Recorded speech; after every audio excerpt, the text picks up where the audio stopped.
પેલા એક એવો અભિગમ હતો કે આ જીવનમાં શું કરશે, બરાબર, એની જગ્યાએ અત્યારે એવો અભિગમ છે કે આને જીવનમાં ઘણું બધું કરી લીધું. એટલે હું મારો પરિવાર બધા મારી પ્રગતિ અને જે અત્યારે જીવન છે એનાથી ખુશ છીએ. કે જીવનમાં ક્યારે હાર ન માનવી. સમય અને પરિસ્થિતિ છે એ દરેક વખતે આપણા સાથે હોતી નથી, પરંતુ જો તમે મન મક્કમ રાખી, હિંમત રાખી અને કોઈ પણ સંજોગોનો સામનો કરશો તો સફળતા ચોક્કસ મળશે. ભલે સફળતા લેટ મળશે પણ બેસ્ટ મળશે. દરેકનું હું વિનંતી કરીશ અથવા તો એક સંદેશો આપીશ કે જીવનમાં ક્યારે હાર ન માનવી. એ તો સાહેબ અમારો ઓ ભાગ્ય ગણાય અને મોટેરાના અમારા પુણ્ય સારા એટલે આ દરજ્જે મિલર પહોંચ્યો અને ભારત દેશનું અહીંયા નામ રોશન કર્યું. ત્યારે તો સાહેબ અમારી પરિસ્થિતિ એવી હતી કે જ્યારે ત્યાં હોસ્પિટલ હતો ત્યારે હું હાજર હતો ત્યારે એનો પગ કાપવાનો. ત્યારે અમારા નાના ભાઈએ શું કીધું કે સાહેબ તમે કોઈ પણ સંજોગોમાં જેટલો ખર્ચો થાય એટલો અમે આપવા તૈયાર છે, આનો હું કોઈ પણ કપાવવાનો જોઈએ. છતાં અમને પગ કપાણો અને ત્યારે તો અમારી પરિસ્થિતિ સાહેબ એવી હતી કે અમે જળ સિવાય તો વસ્તુ નથી લીધી. ચા વળીએ અને પાણી વળીએ સમજ્યા હતા. બાકી 4 દિવસ અમે ઉપવાસ કર્યા હતા. એ દિવસો અમારે પસાર કર્યા તો અત્યારે આંખની અંદર આંસુ આવી જાય છે. નમસ્કાર મિત્રો, હું છું ધર્મેશ જેઠવા અને આપ જોઈ રહ્યા છો નવજીવન ન્યૂઝ. હાલ ઉના તાલુકાના એક વિકલાંગ શિક્ષક જે છે, જે ભાડાસી ગામ, નાનું એવું જ ગામ છે, અહીંના તેઓ વતની છે અને હાલ તેઓ સૈયદ રાજપરા ગામે શાળામાં ફરજ બજાવે છે, જેઓ નવજીવન ન્યૂઝ સાથે જોડાયા છે. નમસ્કાર છે આપનું. નમસ્કાર સાહેબ, તમારી વિકલાંગ ક્રિકેટ ટુર્નામેન્ટમાં પસંદગી થઈ છે, શું કહેશો? સાહેબ, કોઈ પણ રમતવીર માટે ગર્વની વાત હોય છે કે તે ભારત તરફથી પ્રતિનિધિત્વ કરે અને રમે. અને મારી પણ આજે ઇન્ટરનેશનલ વ્હીલચેર ક્રિકેટમાં ઇન્ટરનેશનલ ભારતીય ટીમમાં પસંદગી થઈ છે, તો હું અને મારો પરિવાર આજે ખૂબ ગર્વની લાગણી અનુભવીએ છીએ. સાહેબ, અંદાજિત 9 વર્ષ પહેલા આપણો અકસ્માત થયો હતો અને પગ ગુમાવવાનો વારો આવ્યો હતો, શું કહેશો?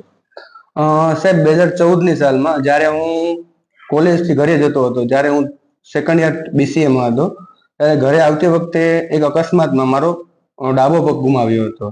ત્યારે મારા પરિવારની માનસિક અને આર્થિક સ્થિતિ ખૂબ ખરાબ હતી અને ખૂબ જ ટેન્શનમાં હતા કે આ વ્યક્તિ છે આગળ જીવનમાં શું કરશે. પણ મને મારા ઉપર વિશ્વાસ હતો અને એક હકારાત્મક અભિગમ હતો કે હું મારા જીવનમાં કંઈક મારા પૂરતું જરૂર કરીશ. કેટલા સમય સુધી આપ પથારીવશ રહ્યા હતા સાહેબ? ત્યારની વાત કરીએ તો 1 મહિનો સાહેબ હું હોસ્પિટલાઇઝ હતો. અને એ બાદ કોઈ પણ શરીરનું અંગ ગુમાવે તો વ્યક્તિના જીવનમાં એક ઝટકો લાગતો હોય છે. ત્યારે સેમ પરિસ્થિતિ મારી પણ થયેલી અને લગભગ 6 મહિના સુધી હું પથારીવશ રહ્યો હતો. અને એક સંકોચ હતો કે ભાઈ અમે બહાર કઈ રીતનું નીકળવું, અને એ સંકોચના લીધે હું 6 થી 7 મહિના સુધી પથારીવશ હતો અને ઘર બહાર નતો નીકળ્યો. સાહેબ, તમે ક્રિકેટ જ કેમ પસંદ કરી રમત? ક્રિકેટ અત્યારે તમે જાણો જ છો કે ભારતની સૌથી લોકપ્રિય રમત છે. અને જે તે સમયે હું જ્યારે નોર્મલ હતો ત્યારે ક્રિકેટ ખૂબ સારું રમતો.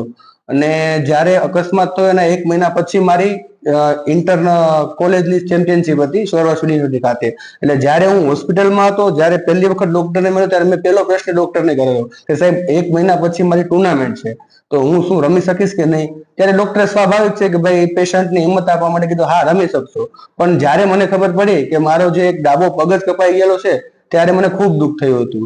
એના પછી પણ મેં રમવાની ખૂબ પ્રયત્ન કર્યા, પણ જે નોર્મલ ક્રિકેટરો સાથે રમતા જે લિમિટેશન આવે છે એના લીધે ક્રિકેટ રમવામાં એક અવરોધ ઉભો થતો હતો. અને એના પછી મને લગભગ 1-1.5 વર્ષ પહેલા એક વ્યક્તિ મારફત મને વ્હીલચેર ક્રિકેટ વિશે માહિતી મળી. અને એ માહિતી દ્વારા મેં જે વ્હીલચેર ક્રિકેટ ટીમનો સંપર્ક કર્યો અને એના કોચ દ્વારા મને યોગ્ય માર્ગદર્શન અને નિયમોની જાણકારી આપી અને વ્હીલચેર ક્રિકેટ પ્રત્યે ટૂંકમાં રસ અને રુચિ કેળવી. હાલ આપના પરિવારમાં કોણ કોણ છે? હાલ મારા પરિવારમાં મારા માતા પિતા, મારા પત્ની અને 2 બાળકો છે. પરિવારમાં તમારા પત્ની ઘરકામ કરે છે કે? ના, એ પણ મારી જેમ જ પ્રાથમિક શિક્ષિકા છે સેન્જણીયા પ્રાથમિક શાળામાં. અને તમે ક્યાં ફરજ બજાવો છો સાહેબ? હું હાલ સૈયદ રાજપરા પ્રાથમિક શાળા, કે જે ગીર સોમનાથ જિલ્લાની સૌથી મોટી પ્રાથમિક શાળા છે, જ્યાં 1851 થી વધારે બાળકો અને 50 થી વધારે શિક્ષકો કામ કરે છે. તો હું સૈયદ રાજપરા પ્રાથમિક શાળામાં ફરજ બજાવું છું. આમના સિવાય તમે અન્ય જગ્યાએ ક્યાં ક્યાં ક્રિકેટ રમી આવ્યા છો? શરૂઆતમાં સાહેબ પ્રથમ વખત હું ઓડિશા ટુર્નામેન્ટ થયેલી 3 રાજ્યો વચ્ચે રમાયેલી, ઉત્તર પ્રદેશ, ગુજરાત અને ઓડિશા વચ્ચે, તો ત્યાં રમેલા હતા. ત્યારબાદ સુરતમાં જે માનસ કપ, જેમાં 8 ટીમો ભાગ લીધેલો હતો, એમાં ગુજરાતની ટીમ છે એ ફાઇનલ સુધી પહોંચી હતી, જે સુરત માનસ કપમાં રમ્યા. એ બાદ IWPL કે જે વ્હીલચેર ક્રિકેટને IPL તરીકે ઓળખાય છે, તો એમાં ગુજરાતની ટીમ તો નહોતી, પરંતુ જે ઉત્તરાખંડની ટીમ હતી એમાં મારી પસંદગી થયેલી અને ત્યાં રમેલો. એ બાદ હમણાં જ નવેમ્બર મહિનામાં જે મુંબઈ પ્રીમિયર લીગ અને ડિસેમ્બરમાં જે 8 થી 11 સુધી જે ઇન્ટરનેશનલ સિરીઝ થઈ છે ભોપાલ ખાતે, એમાં રમેલો છું. સાહેબ, આવતીકાલે તમે કઈ અમદાવાદ ખાતે જવાના છો, શું કહેશો? સાહેબ, જે સ્પેશિયલ ખેલ મહાકુંભ અંતર્ગત જે ક્રિકેટની રમત છે તો એની રાજ્ય કક્ષાની ક્રિકેટની ટુર્નામેન્ટ છે, તેમાં ગીર સોમનાથ જિલ્લાની પણ એક ટીમ નોંધાવેલી છે અને એ ટીમમાં હું કેપ્ટન રહું છું. તો 23 થી 25 સુધી જે 29 થી 33 જિલ્લાઓ જેમાં ભાગ લે છે, તો સ્ટેટ લેવલની સ્પેશિયલ ખેલ મહાકુંભની ક્રિકેટ ટુર્નામેન્ટ છે, એમાં જવાના છે. આ બાબતે તમારા પરિવારમાં કેવી ખુશી છે? સાહેબ, જ્યારે આજથી 10 વર્ષ પહેલાની વાત કરો તો એ પરિસ્થિતિને હાલની પરિસ્થિતિ એકદમ અલગ છે. ત્યારે સમય અને સંજોગો એકદમ વિપરીત હતા, પરંતુ અત્યારે જે પરિસ્થિતિ અને સમય અને સંજોગ છે, બરાબર, તો પરિવાર પણ ખુશ છે મારી પ્રગતિ જોઈને. અને એક વસ્તુ કે જે પેલા એક એવો અભિગમ હતો કે આ જીવનમાં શું કરશે, બરાબર, એની જગ્યાએ અત્યારે એવો અભિગમ છે કે આને જીવનમાં ઘણું બધું કરી લીધું. એટલે હું મારો પરિવાર બધા મારી પ્રગતિ અને જે અત્યારે જીવન છે એનાથી ખુશ છીએ. અત્યારના યુવાનોને તમે શું સંદેશો દેવા માંગો છો? સાહેબ, અત્યારના યુવાનોને એક જ સંદેશો આપીશ કે જીવનમાં ક્યારે હાર ન માનવી. સમય અને પરિસ્થિતિ છે એ દરેક વખતે આપણા સાથે હોતી નથી, પરંતુ જો તમે મન મક્કમ રાખી, હિંમત રાખી અને કોઈ પણ સંજોગોનો સામનો કરશો તો સફળતા ચોક્કસ મળશે. ભલે સફળતા લેટ મળશે પણ બેસ્ટ મળશે. દરેકનું હું વિનંતી કરીશ અથવા તો એક સંદેશો આપીશ કે જીવનમાં ક્યારે હાર ન માનવી.